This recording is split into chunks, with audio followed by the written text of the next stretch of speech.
It's The Journey with drug and alcohol attorney Mark G. Astor. Hi, everybody. Welcome to another edition of The Journey. Is it from the road to recovery? What are we calling it now? Addiction to recovery. Yeah, so The Journey from addiction to recovery. This is our new catchphrase here. And I got to thank Jay for that because he kind of came up with that bit. In fact, he also came up with The Journey too, but that's a whole other story. So I'm super excited to have as my guest, Dr. K.J. Foster. Welcome. Thank KJ. you. She is the author of a very cool book, The Warrior's Guide to Successful Sobriety. So I'm going to hold that up because I want to make sure that you guys go to Amazon.com and buy a copy of it. She's also the co-founder. I got to say co-founder because her husband is also Dr. Foster and he's a good friend, so I don't want to insult anybody. Exactly. She's the co-founder of the Center for Sobriety, Spirituality, and Healing. And thanks for coming on the show. Thank you for having me. I'm super excited that you're here. I'm excited to be here. And so tell me, let's talk a little bit about what you do. We'll talk about the book in a second. Okay. So tell us about what kind of work you do. I know that you're within the treatment industry. Correct. But tell us about what the center does that you and your husband co-founded. What do they do there? The center is a private practice counseling center, so it's not your traditional treatment center. So we're not an outpatient center, although we do something that I think is a little unique in that we provide intensive therapy for clients who have been to treatment several times and have failed. So specifically, my husband more so works with clients who have been to treatment over and over again. They could probably teach treatment. You know what I mean? Like they go there and they know the information, but they still just can't seem to stay sober. So we approach it from a little bit of a different angle, a little bit of a different perspective than traditional outpatient. Traditional outpatient is structured where you typically will attend like 3 group counseling sessions, 3 to 4 a week, for a period of 8 weeks. And included in that, you'll generally get an hour of one-on-one intensive therapy with your assigned therapist, where we take the opposite approach, where we focus on the intensive therapy. So clients will come to us for intensive therapy for an hour and a half to 2 hours twice a week. Focusing on specific sobriety disciplines and working really more on the underlying issues. So whereas the group counseling may not be enough to address those underlying issues, especially for somebody who's a chronic relapser. So are these individuals who have been through perhaps residential treatment? Yes. Okay, so let's say somebody goes through, and we know, you say sort of, relapse is part of recovery, right? Correct. So somebody has relapsed, and it could be very shortly after getting out of treatment, or it could be, maybe a year or two, or whatever the time period is. Right. Are they coming straight to you, or are they going to, say, a detox, then residential, and then coming to you? How does it all sort of work together? It just depends. We have clients who come to us. Usually, they've had a relapse and they've gone to detox, but they don't want to go back to treatment again because they've been there, they've done that. Like I said, they know it like the back of their hand, but there's still something that's not been enough for them. And we believe it's more because of the intensive therapy that is maybe required for that particular individual that is, causing the relapse. So are they doing sort of one-on-one sessions with either you or your husband? Yes. This is pretty much so far, it's just been, that's been Tony's side of the business where he works with people intensely one-on-one twice a week. For myself, I work more, the majority of what I do is EMDR, so that's the eye movement reprocessing desensitization. So I work with individuals who are either pre-treatment, or I work with clients who are not really sure if they've crossed over into addiction yet. So maybe they may need treatment, maybe they might not. And people that have already been through treatment and they're working more on that emotional sobriety piece. And I work with a lot of family members, so family members who are struggling because of all the changes that take place. So do they become sort of an active part of the treatment protocol? Yes. Mm-hmm. So somebody comes to you, they've had a relapse. I presume hopefully they've gone through detox, Right. because obviously we don't want them actively using while they're absolutely. in treatment. Well, so they've been through detox, now they're referred to you. Mm-hmm. So how much time, what does sort of a week consist of, and how long are they going to be with you? Well, it just depends. I mean, I ask people to commit to a minimum for the EMDR because that's the majority of what I do now, because it's just so effective in treating the underlying issues that are driving addiction. I ask people to commit to me a minimum of 6 sessions. I personally believe that it takes about a year for... That's okay.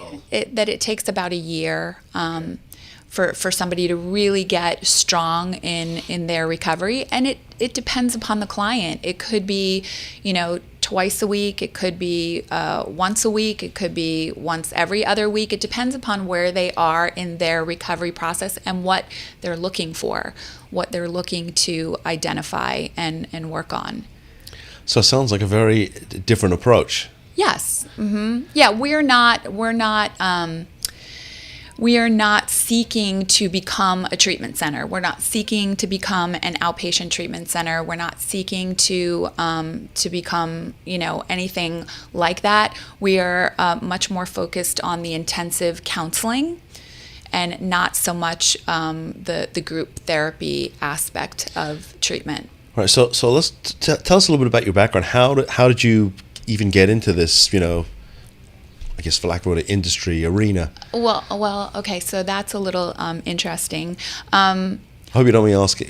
No, I don't mind you asking at all. I'm in recovery myself, as well as my husband. I'll have 11 years of sobriety in July. That's great. So coming up next month, July 20th, and my husband is approaching 17 years of sobriety. And I think that's one of the unique aspects of our counseling center, is that both of us are in recovery ourselves, and not that there aren't counselors out there that are in recovery. I mean, there are, but to have a husband and wife who are in recovery, and the level of experience, professional expertise that we have, like the training. I mean, we're both PhDs in counseling. I'm a licensed mental health counselor. My husband is a master certified addiction professional, and we also have a son who's in recovery. And so we've experienced not only recovery from our own, personal experience, but we've also experienced being the loved one, on the other side, watching somebody that you love and you care about slowly. Sorry. So I interrupted you. I was having a coughing fit. That's okay. Okay, so I think where we left off is I was talking about being the parent of, having a son who struggled with addiction and is in recovery now, and what that experience was like, being the loved one watching somebody, slowly killing themselves as the result of drugs and alcohol. And so for me, I had gotten a master's degree in mental health counseling like 20 plus years ago when I was working in human resources. For the majority of my career, I was working in a week. All right. I'm sorry about all the coughing, everybody. I'm just trying to get over this cold, and okay. Now I have my big bottle of airborne infused water next to us, so I don't have another coughing attack. So I know that you were sharing with us your experience. You had a son you have a son who's in recovery. Yes. Mm-hmm. And how I got into the yes. field. So I worked in the hospitality industry for the majority of my career, and when I had gone back and gotten a master's degree in mental health counseling and became pregnant with my second son, so I never wound up pursuing licensure. I was a stay-at-home mom for a while, and then when I decided to go back to work, I went right back to working at the resort where I had been working for many, many years. But after my own recovery, and I started sponsoring women, and then it became, I had an office at the resort where I worked, and people would come to me because they knew I was in recovery. And, we're talking about, I worked for a company that had like anywhere between 1,400 and 2,200 employees at any given time. And so people started to learn, and they would come to me, asking me questions about loved ones that were struggling with addiction and what they should do and how they should approach it. And so I started to talk to my husband, who was already, in the field and was working as a therapist. And he said, you really should go back to, pursuing counseling. And at the time, I want to say I was like 48 years old, and I was like, oh, I'm too old. I have to go back to school, and there's all of, the training, and I would have to go from this very cushy position, with lots of perks and benefits to, you start as an intern in the field, you're making like $12 an hour.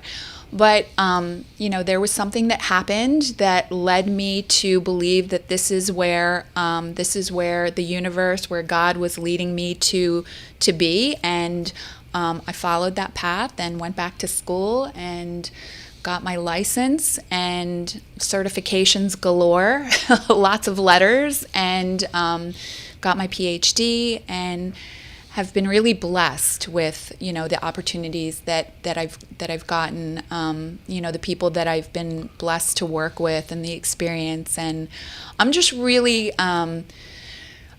happy that I'm in a job that not only I love, but I get to help people. So it was really great to work at the resort. I loved working there, and I got to help people with their luxury vacations and basically put, heads in beds. But I feel like what I'm doing right now is a lot more meaningful than that. I'm really helping to save people's lives. So when did you and your husband co-found the center? I guess it's been about a year and a half now, about a year and a half ago. And that was based upon our experience in the field. It was at a time when, when everything came out in terms of the halfway houses that were out there, and still some of them are out there, that were just really taking advantage of people in recovery. And we had some experiences with certain treatment centers that weren't really, doing the right thing in terms of having the client's best interests at heart. And we decided that, we wanted to really make an impact on in the field and do it our way. And so the only way that we could ensure that we knew that we had the client's best interests at heart was to do it ourselves. And part of it was, we left working for a certain company, and I was in a place where I was kind of like fearful of knowing who the good guys were and who... I think we all have an idea who it is, but every once in a while... You wonder, I get a surprise. Right. So I was in this place of fear of not knowing who to go work for, because I didn't, and I didn't want to get myself into a place where all of a sudden I'm in there and I'm realizing it's not a place where I want to be. And that's where we both sat down and put our heads together and said, listen, and this is only a part of what we do. This is like, a piece of multifaceted other things. But we decided, let's open our own place. At least we know, you can control the quality of the treatment. Yeah, we can control the quality. Absolutely. And we don't have to be making decisions based upon somebody else's bottom line. So that was really important to us. And now we're doing many other things, working for a treatment center, the Beachcomber, that we know is like one of the top facilities in the area. It's actually where my husband got sober, and we're running their family program. And I'm also really blessed to be able to be bringing my relapse prevention program in there and doing that on Sundays as well. So we have. And I know that your husband's involved with this new facility that, because last week we had was it last week or 2 weeks ago we had Dr. Colin in? 2 weeks ago. Colin, yeah. We had Dr. Colin in, Yes. and he's talking about this new facility. I think that Tony is pretty much going to be the medical director. Not the medical director. He's the COO. Got it. And so he's helping them to open the facility. So they're just in the process right now of building out the facility and putting all the pieces in place to get that operational. Sounds like it's going to be state of the art. Yeah, so he's helping with that. So that's what I mean. We have like lots of things going on. I'm building a program right now that I'm not going to talk too much about, but that it's in the works in terms of online access for family members and for people that are looking for information about recovery. So I'm really excited about that. So we have a lot of different things going on. I love it. Mm-hmm. You know what's interesting? You were talking about the place you used to work. We won't name the. I know you and I know where it is, but it's reasonably close to us here in Boca. Mm-hmm. You know what's interesting is, one of the reasons I started doing this work is I realized I was surrounded by people, close friends, family members who were dealing with substance use and mental illness. Yes. I don't think people realize how much of it is out there. Right. And how much, people are struggling on a daily basis. You meet people one-on-one, they have a nice smile on their face, and you say, oh, they seem fine. But you don't realize either what's going on up here, in other words, you don't realize what their journey is, or you don't realize what they deal with when they go home and the door's closed. Exactly. And they have a family member who has these issues, or a sibling, or a spouse, and yeah, it's not easy. There's, a big part of my experience and what I do revolves around the shame that impacts the individual struggling with addiction and the family members. There's so much shame that's associated with struggling with addiction yourself or having a family member that's struggling with addiction. And a lot of people are reluctant to talk about it. And, I talked about how people would come to my office and they would come sort of incognito, like not wanting anybody to see them or hear them. And so for me, one of the things that's really important to me, and I think that, I don't by any means want to dictate what other people have to do, but I think that it's really beneficial the more open people can be about their recovery, because and that's why I'm like, everybody knows that I'm in recovery, and my husband. But I think it helps to inspire people. I mean, it's interesting.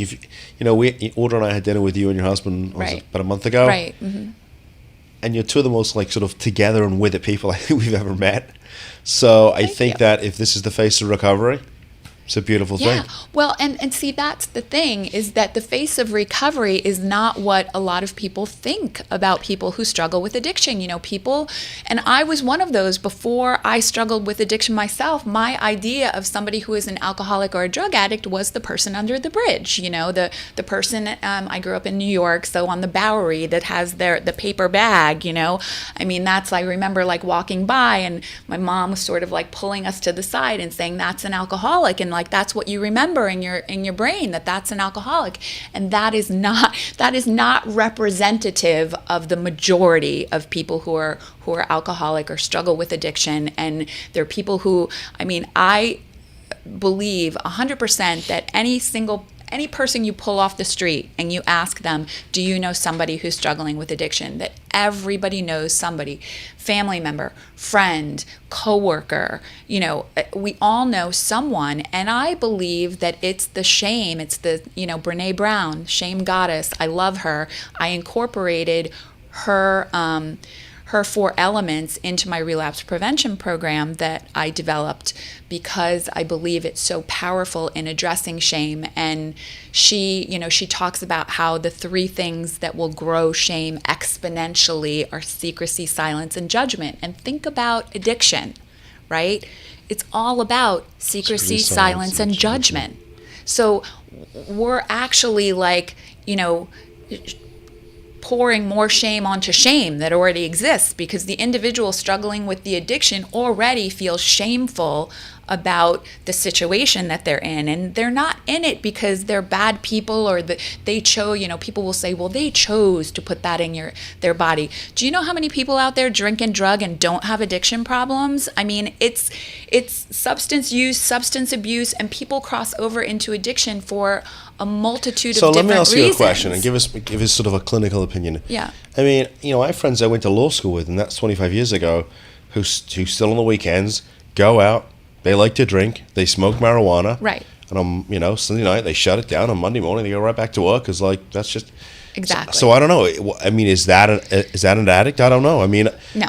I mean, I would always associate addiction with, with results that weren't particularly good for them, in other words, right? So where there was dire consequences. If I'm a drinker and I get a DUI, I mean, that's a dire consequence, right? I've now been arrested. So right. Well, and getting a DUI, though, doesn't necessarily mean that you're addicted. I mean, you could have had like a bad night. I mean, I'm not saying that, I don't want to give people this like out or this excuse. Oh, like KJ says, just because I got a DUI. I mean, if you're getting DUIs and things like that, those are warning signs. But at the same time, somebody that parties every weekend and it's not interfering with their life at all, they're not seemingly, I mean, I've come to realize that even though we may not think that it's interfering in our lives, it really is. So when's the line crossed? The line is crossed when it's interfering in your life, and when something happens that, whether it's a health issue, whether it's a relationship issue, whatever it is that brings it to the forefront, yet you still continue to drink and or drug. That's really the define. And in terms of addiction, I believe that, you cross over into addiction when you're unable to stop on your own. So say something happens, there's a health issue, there's a crisis, in my case, it was a DUI, and it was, a crisis in my life. And I had known prior to this DUI that I was struggling with my drinking. But when I went to stop, when I knew that I needed to stop because I was on probation, I had a blower in my car, I had all these consequences, and I could not stop on my own. I was too weak at that point. The addiction had taken over too much of control over me to be able to do it, and that's a lot of what I talk about in my book. All right, so I'm going to talk about the book, the power, gaining the power. As I'm sitting here, I'm thinking about things. So when I was prosecutor, and even when I, doing defense work, I see people all the time with multiple DUIs, and I say to myself, okay, I understand somebody has a drinking problem. Oh, you couldn't hear me? Okay. She's telling me I got to speak into the mic. I understand you have a drinking problem, but why does the driving get combined with it? So, because you'd think that somebody who has a drinking problem will say, okay, I know I have a problem and I like to drink, but maybe I shouldn't get in the car and drive. Right. So help me understand some of that, because somebody who gets maybe one DUI or two DUIs keeps getting them, and yet now their license is suspended for 5 years, and they keep drinking and they keep driving, even though they don't have a license now, and they've obviously suffered some consequences. So tell me what's going on there? Well, the mindset is they believe, like I told myself when I got my DUI, that I just won't drink and drive. But the reality is that once you put the substance in your body, so many people will tell themselves, I'll only have one. It's the lie. I'll only have one. I'll get back on track tomorrow, or I won't drive. But once the substance goes in the body, it totally changes the mindset, and then it becomes, oh, I'm fine. I'm okay to drive. I didn't have that much. So you go from already being, in denial about the issue to totally delusional denial once you put the substance in your body. So the people that are getting DUI after DUI probably are not doing anything to increase their power, which is necessary in order to recover, because the addiction completely depletes you of any type of power to resist the drink, to resist the drug. It just takes over. It becomes like you're on automatic pilot, and it's just feeding itself. So, in Florida, I think in most states now, they consider DUI what they call an enhancement crime. What that means is, the second one is punished harder than the first, the third more. So as and the penalties go up, more license suspension, likelihood of jail time. So here's the thing: somebody who's getting multiple DUIs is punishing them more after they get, say, the second, third, or fourth. A good idea. In other words, maybe I'm not saying this right. Is punishing them alone the way to stop them from getting more DUIs, or does there have to be a more significant treatment component? Because, I mean, most judges now will make you go to 98 meetings in 90 days. You have to do the DUI school, which Right. candidly seems like more of a moneymaker than anything else. Right. And clients say to me after they've been through the DUI school, they're like, well, Right. they're like, didn't get much out of that, except, Right. they took $500 out of my pocket. Exactly. And I'm not saying we shouldn't punish people. I'm just saying, No. if you want to stop them from coming back, right. there Treatment. has to be some... There has to be a treatment There has to be a component. rehabilitation component to it, Right. which in Florida typically there isn't, because the Florida mandate here is to punish people first, rehabilitate second. Right. And I agree that there absolutely needs to be a rehabilitation component, because I think a lot of people that are getting, multiple DUIs don't think they can stop, just are resigned to the fact that they're unable to stop, don't know how to stop, like don't know what to do. So it's a very complicated thing to understand. You would really have to, that's where you would really have to get to know the person's history and what are the driving factors, the things that are really driving their use, and treat those underlying issues. If you just keep, jail, this, Driver's that, license and suspension. Driver's, and I mean, so yeah. it sounds like you had the ignition interlock device, right? I Which is you did. had to blow in the thing. Yes. And, I think that, so a lot of clients get that. Yes. And they get really, beside the fact it's an expense. Yes. It's the pain to get it Pain. installed. Oh. And yeah, that saved my life though. Because remember I told you that I said to myself after my DUI, I mean, and this is how crazy the addiction is by that point in time in my life, I knew that I was an alcoholic. I just didn't know any other way to cope. Like I was resigned to the fact that this is my life. A part of it was tied into the fact that my son was also addicted to heroin at the time, and we were like feeding off of each other. My was like, oh, poor me, like this is happening and I'm drinking, like, hello, that's not exactly like a good model that you're setting for your son. But when I got my DUI and I went to jail, the moment that I left, I went straight to the liquor store. Who does that but somebody who's addicted to alcohol? And then I told myself, I'm not going to drink and drive. And then they put the interlock in my car. And I still was like committed to this. I'm not going to drink and drive. But I drank the night before, not a lot, because I was controlling myself. I was only having a couple of glasses of wine. And I got in my car the next morning, and the alarm went off, the car shut down. I mean, it was like it's like a house alarm. Like the whole neighborhood is alerted to the fact that the car shuts down. You can't drive it for like 6 hours. And if this happens, like you get one shot of like coming in and saying, oh, like I gargled with, mouthwash that had alcohol in it. And that's what, anything. It's just like the poppy seed bagels, oh, I popped because I, Poppy seed. Right. Like, no, I don't think so.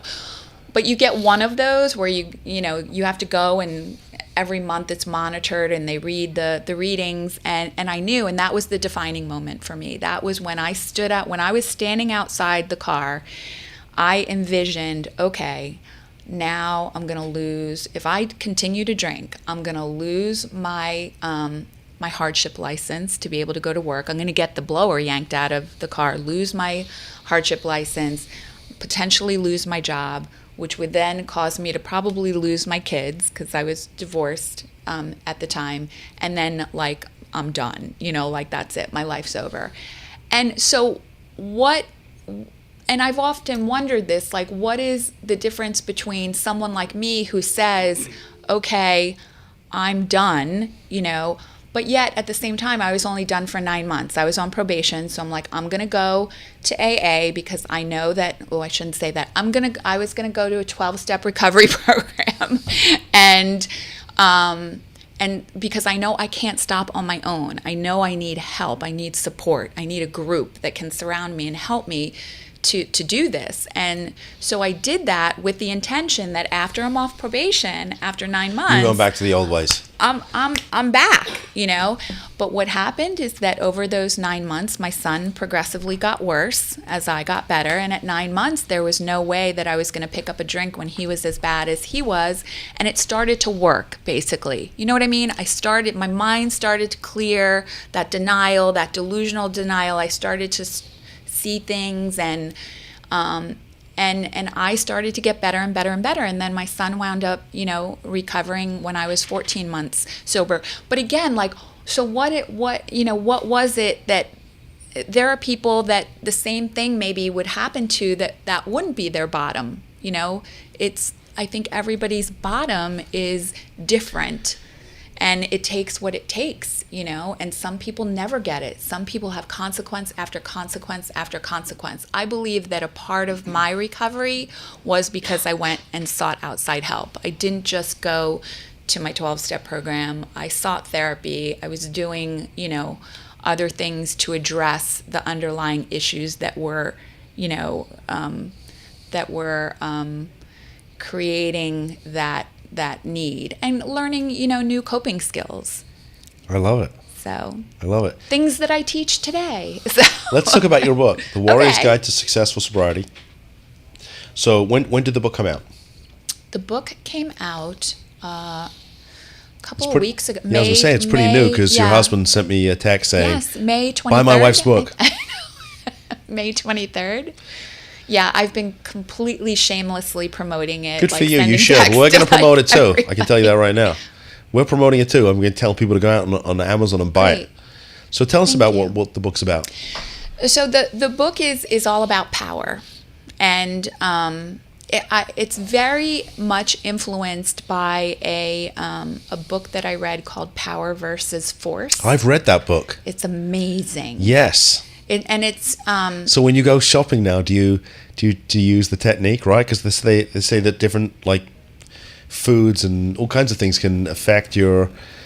I used to have a friend who used to do this thing with his fingers. He'd go to the Publix and he'd be looking at different foods and he'd do a muscle test every time he touched a Oh, really? No, I haven't used that. No, but I've used it. To me, what it did is it really validated to me what I've believed all along. It's a book about energy, right? It's a book. It's a book about the power of our how what we think about can either give us strength or it can deplete us of power and make us weak. So it talks about things like love and compassion and caring and forgiveness and things like that. Like negative thoughts versus positive thoughts. Right. So the negative thoughts that are like anger and resentment and things like that are making us weaker, where there are things that make us stronger. And so I started to think about my recovery process and what were the elements that made my recovery stronger, because being someone who always, throughout my childhood participated in sports, when I started my recovery process, I equated it to sports. I looked at it as being on this team. I'm on this recovery team now. I'm no longer on this drinking team because I'm really doing very poorly. I'm not a good player on this drinking team. So I need to switch and be a part of this recovery team, and I want to be successful. So I looked at my sponsor as my coach. I looked at the big book as the playbook, and following directions. I'm just going to do what they tell me to do, even though I'm only doing it for 9 months, mind you. I'm going to do what they tell me to do. And I thought about it in terms of working out a muscle in the gym, and I explain it to people that way in treatment. I'm like, you guys are going to leave treatment in 28 days and you're going to feel like you're strong. You're going to feel like you're good. You're good to go back to work and live your life. And what you don't understand is that your muscles, your true self, is still really, really weak, and that it takes a long time for you to build up enough strength where you can combat the addiction. Like, the addiction is still the most powerful part of who you are. So the book is about the 6 elements of power that are going to help you to build, going from the addiction being the most powerful part of who you are to building up this true self and your spiritual nature. I mean, you can put it that way, but to me, it's easiest to understand is like, if you're somebody that's battled addiction, you know that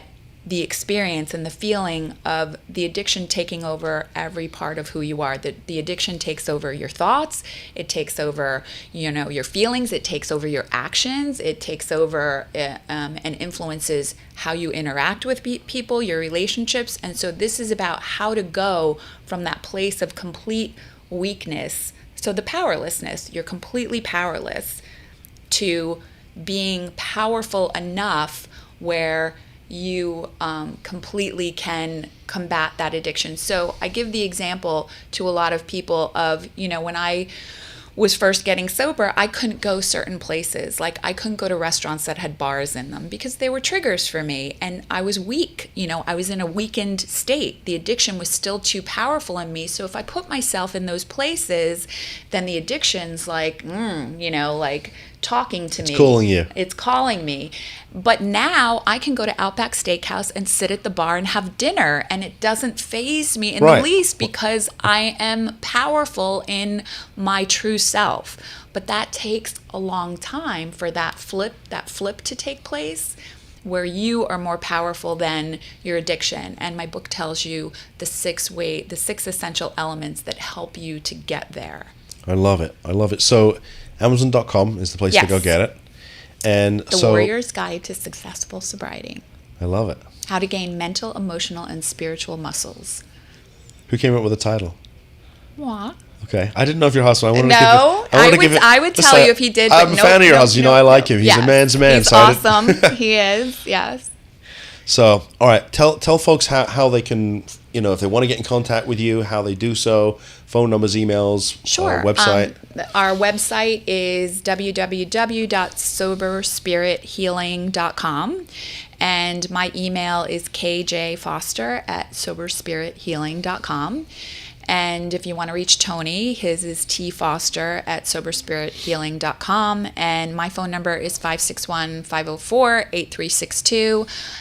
The business line, that's my personal cell phone. I always give that out to everybody.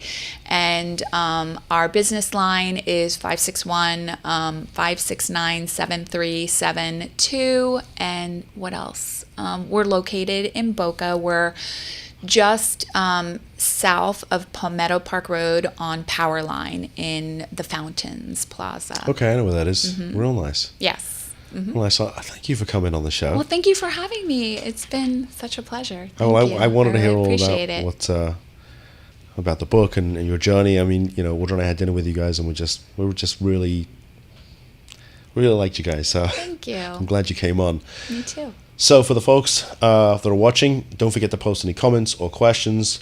You can find us online at drugandalcoholattorneys.com. You can email me, Mark, at drugandalcoholattorneys.com. I forgot one more thing. Okay, we're going to get it.